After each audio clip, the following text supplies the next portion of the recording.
kepala, mata, hidung, telinga, hidung, telinga, mulut, perut, tangan, kaki, dan lain-lainnya. Dan banyak sekali organ tubuh kita. Betul Bapak Ibu? Betul. Jadi Bapak Ibuku, menurut Bapak Ibunya, yang membuat tubuh kita ini bisa lurus, tegak, yang membuat tubuh kita ini bisa berjalan, yang membuat tubuh kita ini bisa nahan ketika duduk, itu yang bekerja yang mana Bapak Ibu? Tulang belakang. Tulang belakang. Nah, tahu Bapak Ibu tulang belakang yang mana?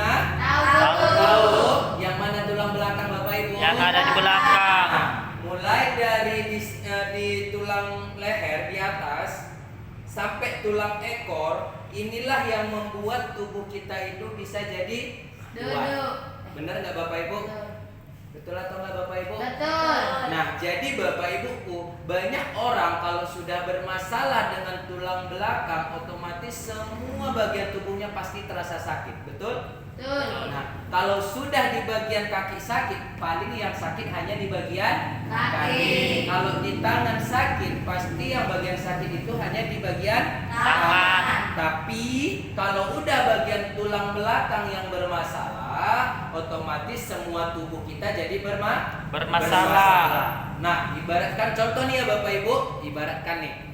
Pernah Bapak Ibu bangun rumah, lihat bangun rumah? Pernah. Bangunan rumah itu yang membuat kuat apa Bapak Ibu? Pondasi. Pondasi. Pondasinya itu di mana? Di bawah. Nah, kalau pondasinya itu nggak kuat, kira-kira rumahnya kuat nggak Bapak Ibu? Tidak. Kuat atau tidak? Tidak. Kalau pondasinya nggak kuat, kira-kira rumahnya gampang Roboh. roboh, gampang hancur, gampang kena retak, bisa kena angin puting beliung, langsung tumbang semuanya. Nah, tapi kalau di pondasinya ini kuat, otomatis rumahnya juga bangunannya pasti Kokoh. pasti kuat, pasti kokoh. Nah, begitu juga dengan tulang belakang kita, Bu. Nah, tulang belakang kita itu, Bu, sangat spesial dan beda daripada tulang yang lain. Kenapa? Kalau tulang yang lain, Bu, ini sini menyatu, panjang. Tapi kalau sini, Bu, ada ruas-ruasnya. Nah, bisa dibuka, Bu? Boleh. Bisa. Ruas ya. Nah, jadi Bapak Ibu, tulang belakang kita itu, Bu, ada ruas-ruasnya. Dari sini sampai dari sini, Bu, tulang belakang kita itu kurang lebih susunannya seperti ini. Ya, ada ruas-ruasnya. Makanya banyak orang yang jatuh, dia kalau udah bermasalah geser, dia ada yang mengatakan saraf terjepit. Benar-benar karena memiliki ruas. Makanya kalau orang yang udah bermasalah dengan tulangnya seperti ini, otomatis Bapak Ibuku duduk lama bisa nggak? Tidak. Apa yang dirasakan kalau duduk lama dengan kondisi tulang seperti ini? Sakit. Sakit, denyut. Harusnya kondisinya bagaimana? Harusnya kondisinya pas susunannya. Ya, jadi Bapak Ibu, kalau sudah tulang belakang kita ini kuat, tubuh kita juga akan kuat. Ibaratnya tubuh kita, Bu, tubuh kita inilah dia tiang.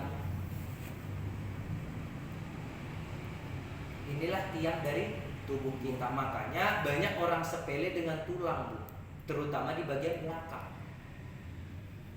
Betul atau betul? Betul. Betul. Nah, jadi Bapak Ibuku, sebisa mungkin Bapak Ibuku harus jaga tulang belakangnya. Makanya kalau seandainya kita berobat, Bu, bahkan orang kesehatan menganjurkan kita harus berenang. Betul atau enggak? Betul. Betul. Kalau kita udah bermasalah dengan tulang, pasti dianjurkan, disarankan untuk berenang. Kenapa berenang? Karena berenang kita nggak menahan badan. Perhatikan, kita kalau Bapak Ibuku kalau gendong orang di air pasti nggak terasa berat. Betul kan? Betul. Karena dia nggak menahan, tapi dia manjang. Badan kita rileks supaya dia tersusun. Nah, tapi kalau buat orang yang tubuhnya lemah, itu bisa membahayakan. Kenapa? Karena air sifatnya Dingin. Kalau di dalam udah bermasalah, didinginkan, kira-kira membeku nggak, Bu? Membeku, mengeras atau enggak? Mengeras. Nah, ini Guru Heri contohkan ya Bapak Ibu. Di dalam tulang belakang kita itu kurang lebih ada 33 ruas dan 33 pasang saraf. 31, Pak. ada 33 ruas. ruas. Dan 31 Pasang sarap. saraf. Nah, ruasnya itu Bapak Ibuku, nah seperti yang Guru Heri bilang tadi. Nah, seperti ini dia. Sarafnya yang mana? Yang di sini ini Bu, sarafnya. Dan ruasnya yang mana? Inilah antara tulang yang di sini dan di sini. Dan begitulah seterusnya ke bawah. Sampai ke tulang ekor. Nah, jadi Bapak Ibuku, 33 ruas ini Bapak Ibuku, yang pertama itu di bagian di leher. Ada berapa Bapak Ibu? 7. 7 apa 5? 7 Hah? 7 Ada 7 ruas. 7 batang ruas. Tulang. Iya, 7 ruas. Nah, Bapak Ibu, 7 ruas. Dan di bawahnya di mana? Di sini ya? Punggung. Punggung ya? Di sini kan? Di sini kan? Di sini ya. Ruas atas itu ada 12 ruas. Dan di bagian atas pinggang, sini kan? Pinggang atau atas pinggang? Pinggang. Nah, di pinggang itu di sini. Punggung, pinggang, pinggul, tulang ekor. Hah? Pinggang. 7 ruas di 5. enggak di sini di atas tadi. Oh. Itu tulang leher. Leher. Punggung. Pinggang. 5 kan? 5 5 ruas. Pinggang. Tinggal tulangnya. Baru Pinggul. 5 ruas tulang pinggul.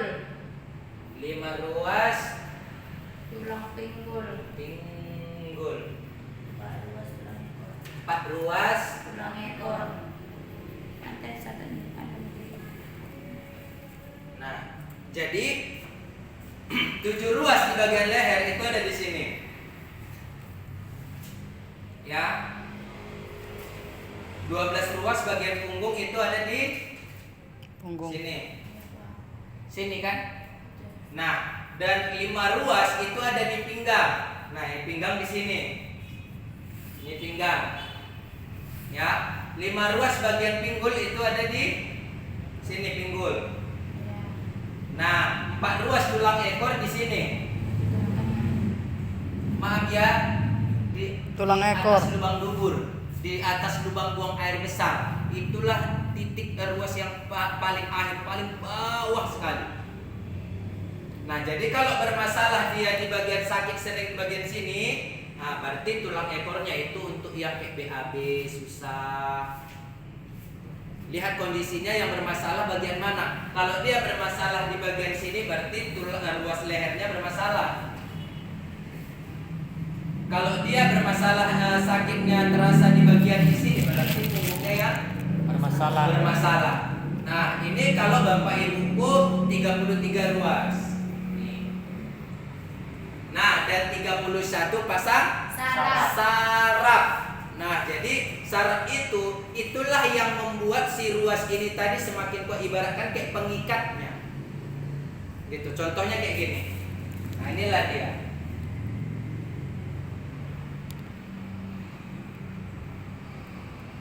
Nih. Ini apanya namanya? Tulang ruas. Dan yang ini Pasang saraf. iya.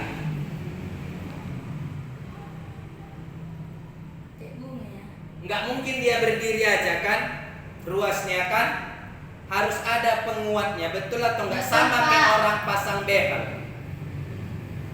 Ya kan, kalau pasang behel juga kan harus ada untuk pengikatnya supaya apa? Supaya kuat. Rapat. Iya, sama ini juga seperti ini. Nah, makanya banyak orang Bapak Ibuku kalau dia udah bermasalah ini, saraf yang ini kejepit, tertimpa, tertekan. Makanya ada namanya penyakit saraf terjepit. Dan makin dibiarkan ruas yang ini tadi, tulang yang di sini sakit karena udah terjepit, karena udah sakit, melakukan pergesekan, akhirnya bisa jadi keropos Tulang. dan jatuhnya kena ke kanker Tulang. Kanker tulang. Coba Bapak Ibuku rasakan tulang belakangnya. Kira-kira ada nggak yang sakit? Ayo. Tidak, Guru. Ada yang merasa sakit tulang belakangnya? Tidak, Guru. Ada yang merasa sakit tulang belakangnya? Tidak, Guru. Tidak. Nah, jadi Bapak Ibuku, ini tadi kan 33 ruas dan ada 31 pasang saraf.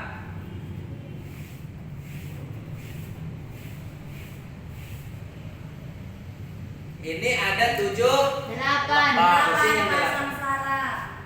8, Pasang saraf.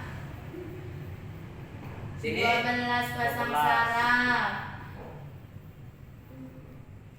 5 pasang saraf, 5 pasang saraf. 1 pasang saraf tulang ekor.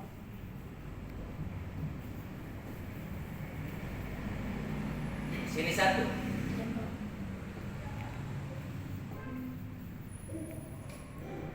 Nah, jadi Bapak Ibuku, yang namanya saraf terjepit itu bukan hanya terjadi di bagian pinggang dan Punggung. leher, tulang ekor dan pinggul dan pinggang. Tapi saraf itu bisa juga terjadi di bagian tulang leher. Itu biasanya Bapak Ibuku yang tidurnya suka bantalnya tinggi. Ya, itu peluang untuk kena penyakit saraf terjepit di bagian leher. Sering nengok handphone nunduk ke bawah, itu bisa mengakibatkan saraf terjepit di bagian leher. Apalagi orang-orang zaman dulu, Bu, petani-petani dulu, orang kalau ngangkat padi taruhnya di mana? Kepala. Di sini. Kalau junjung. Iya, di sini di junjungnya. Di sini bermasalah, di sini bermasalah. Ya kan, karena ini tadi menahan, di sini saja terjepit. Makanya banyak Bapak Ibuku orang zaman dulu itu atau orang-orang tua kita itu banyak terkena penyakit di bagian tulang belakang. Ditambah angkat beban yang berat, itu bisa mengakibatkan saraf terjepit. Nah, dan Bapak Ibuku, cerita dan masalah tentang saraf, Bapak Ibuku, banyak yang sekali saudara-saudara kita, teman-teman kita, keluarga kita kena saraf terjepit itu kebanyakan karena 2 hal. Ya, yang pertama itu karena jatuh tiba-tiba. Entah jatuh di kereta, entah jatuh kepleset di tangga. Jatuhnya refleks, otomatis tulang belakang kita ruasnya tadi jadi geser. Dan itu pun, Bu, bukan di situ kita jatuh, di situ kita kena saraf terjepit. Ya kan? Tapi yang namanya tulang belakang itu pasti bisa kenanya ke kita ke 2 tahun, 3 tahun, 4 tahun, 5 tahun. Nah, dan Bapak Ibuku, Guru Heri mau tanya sama Bapak Ibuku. Kira-kira Bapak Ibuku, kalau kita saraf terjepit, menurut Bapak Ibunya, ketika kita melakukan operasi, kira-kira solusi nggak Bapak Ibu? Tidak, Guru. Solusi nggak Bapak Ibu? Tidak. Solusi? Tidak. Nah, ada nggak Bapak Ibuku, pernah Bapak Ibuku melihat orang yang udah operasi bagian tulang belakang makin sehat? Tidak. Ada nggak? Tidak. Ada nggak? Pernah nggak Bapak Ibuku dengar orang yang udah operasi saraf terjepit itu makin sehat? Tidak kan? Setelah dioperasi ditunggu dulu istirahat selama 6 bulan baru dicek lagi, rupanya lumpuh Total. total. Nah, tapi Bapak Ibuku, nah ini dia. Kira-kira menurut Bapak Ibunya, ya, menurut Bapak Ibuku, atau masalah saraf yang terjepit tadi atau ruas dari tulang belakang kita tadi udah tergeser atau udah seperti ini posisinya, Bu, ini kan udah gini nih. Nah, ketika dipanaskan setiap hari, ya, ketika dipanaskan setiap hari, kira-kira menurut Bapak Ibunya ini nanti bisa tersusun kembali nggak? Bisa. Kenapa bisa tersusun kembali? Karena sudah dirilekskan, dilenturkan. Kalau dia udah lentur, Bu, dengan sendirinya dia akan tersusun. Nah, kalau dia sudah lentur saraf-sarafnya tadi, dari mana lenturnya? Dari pemanasan germanium. Jadi Bapak Ibuku tanpa operasi, kira-kira kalau saraf terjepit bisa sembuh nggak di mata Skermani? Bisa, Bu. Bisa. Nah, jadi kira-kira Bapak Ibuku, jika ada teman Bapak Ibu, saudara, atau bahkan Bapak Ibuku yang kena masalah selama tulang belakang, terutama saraf terjepit, kira-kira dengan alat ini terbantu Bapak Ibu? Terbantu.